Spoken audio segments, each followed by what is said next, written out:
I want to continue our talk of Lewis structures and move that into the shapes of molecules and how we determine the shapes of molecules.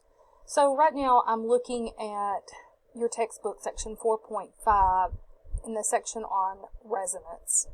So when we get ready to draw the Lewis structure, particularly if we have double bonds or triple bonds, sometimes there's more than one location to put those. And if you look at this example, 4.10 here, with nitrogen dioxide here, or the nitrite ion, nitrite ion, you'll see that there's one double bond and one single bond between the nitrogen and the oxygens. And we can put that double bond on either side, and both of those are acceptable. That is called resonance. If there are two or more different Lewis structures that can be drawn for the same arrangement of atoms or ions, or polyatomic ions in this case, then that is called resonance. And on your shapes of molecules worksheet, there's a little box that you have to check if there's a resonant structure. So watch out for that. Anytime you have a double bond or a triple bond, look to see if it's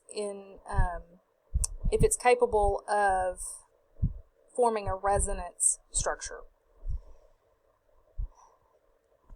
When we go on into 4.6, we get to what is called the VSEPR theory, or the valence shell electron pair repulsion theory. What this does is it allows us to actually predict the three-dimensional structure of a molecule or a polyatomic ion based upon its Lewis structure and how many bonding pairs there are versus how many lone pairs there are. Electrons, we know, are negatively charged, and since like repels like, okay, in this case, they're going to repel one another. You've probably experienced this when you've tried to put magnets together, and if you put the same end, if you put the north end of the magnets together, you notice that there's a force, there's a repelling force there.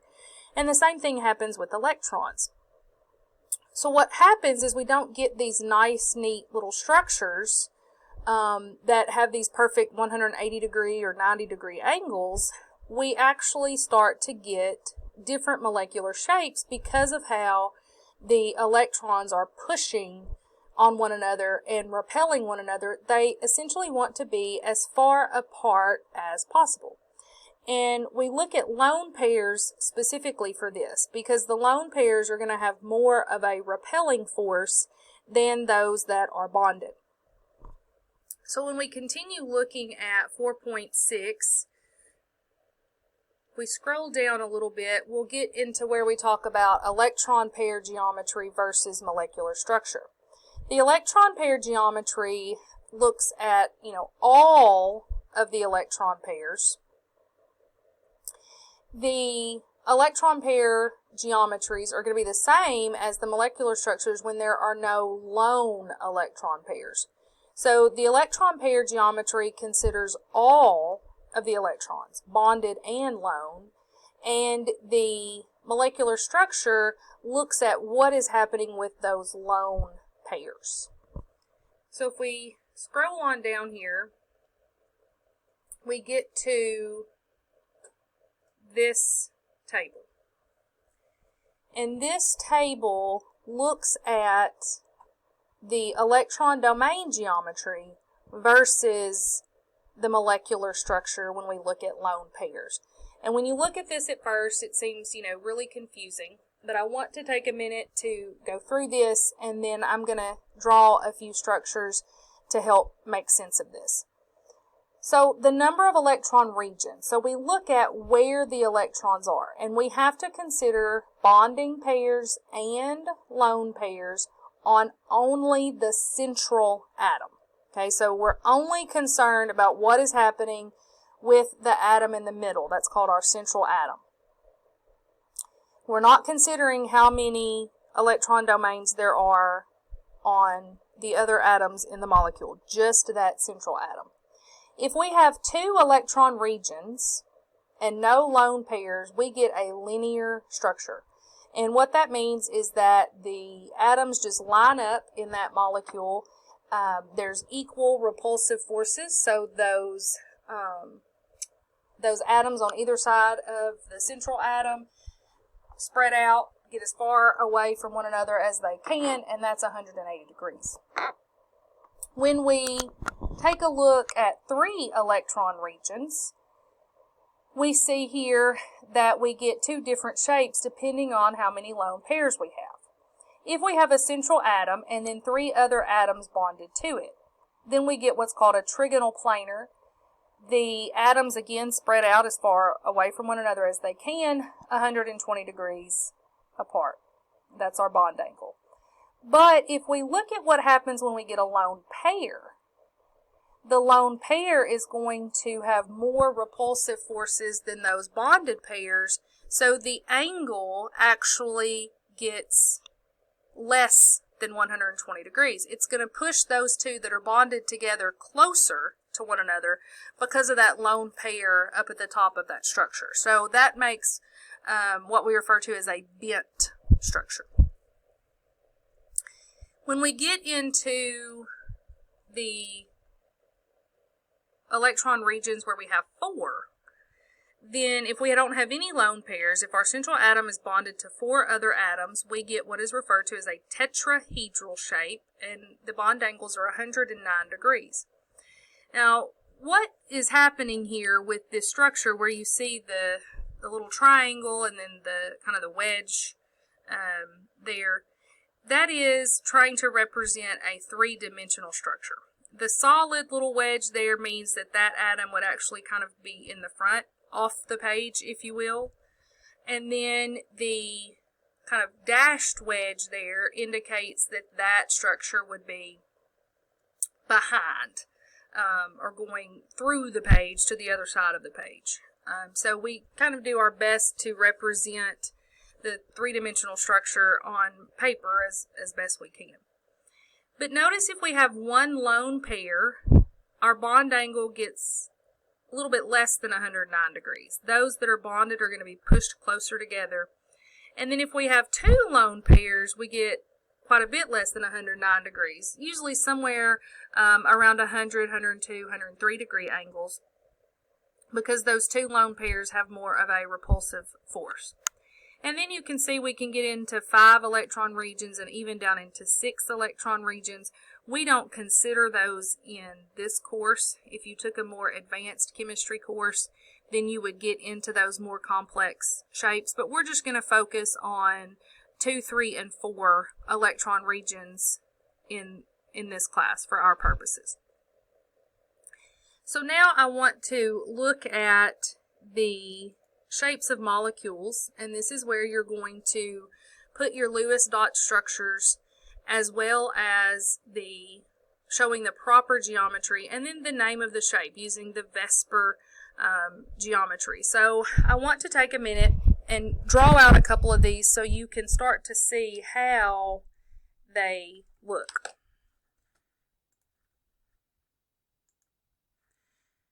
So we'll see that the first one is water, and so the first thing that we have to do before we can draw our shape is write our chemical formula for water.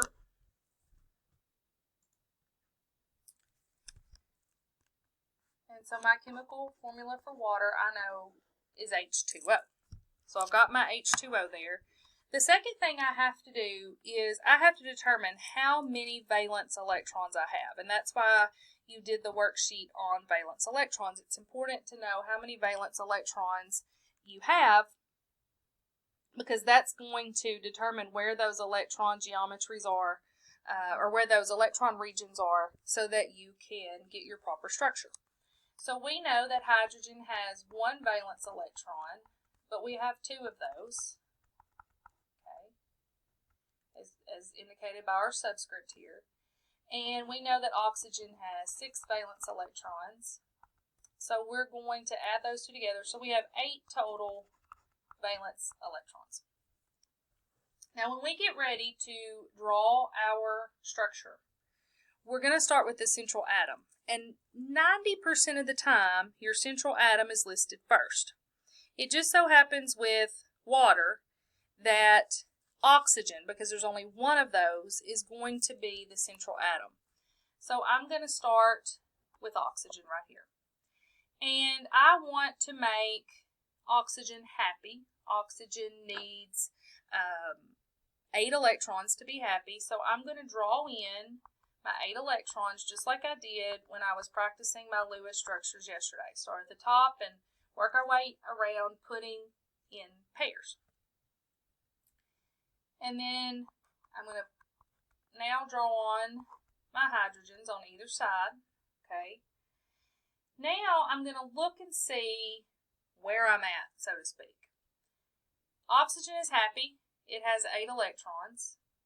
Hydrogen is happy because it only needs 2, and this hydrogen has 2, and this hydrogen has 2. And I have to place a total of 8 valence electrons on my structure, which I have done. So this is my Lewis structure for water. But now I have to determine my shape. Okay, so I have to look at my electron regions and my with my lone pairs and my bonded pairs. So that's what I'm going to look at now. Let me see if I can get another color up here. I don't know what happened to my little toolbox that I normally have here. It's not popping up for me. There we go. Alright, so let me use a different color and let's talk about what's happening here. So when I look at this structure, I have 4 electron domains. Okay, so I'm going to have 4 electron domains because I have 4 places where electrons are found. Okay, so when I look back over at my table in my textbook, I see that I have 4 electron regions. So I'm going to go down here to my 4th row here. And then I've got to look and see how many lone pairs do I have. So if I look back at my structure, I'm going to see, let me go back here a little bit. Do this in a different color. So I'm going to see that I have 2 bonded pairs here between my oxygen and my hydrogen, and I have 2 lone pairs here. Okay, so I have 2 bonded pairs and 2 lone pairs. So when I go back here, I'm going to see I have 2 lone pairs. So my structure with geometry is going to look like this. So when I draw that, okay, I'm going to draw it like this. I'm still going to leave my O in the middle, but now I'm going to show that bent structure there, and then I'm going to put my electrons here. You don't have to worry about drawing in the wedges or anything here. You can just show your lone pair of electrons there. You do not have to draw the wedges. So this is my shape, okay? And so that the name of that shape, as I see from looking at my table, is going to be bent. So that's the name of my VSEPR shape, is bent. And the reason for that is because those lone pairs of electrons are pushing on those hydrogens, and they take it out of this linear structure here and put it into this bent structure here. And that's, again, due to the repulsion of these electrons, trying to get as far away from one another as possible. So I hope this helped. I only have 15 minutes of record time in this program that I'm using, and I'm about to the end of that. So I'm going to do another short video working on a few more of these structures to give you more examples. So if you still need more help, just check out the next video.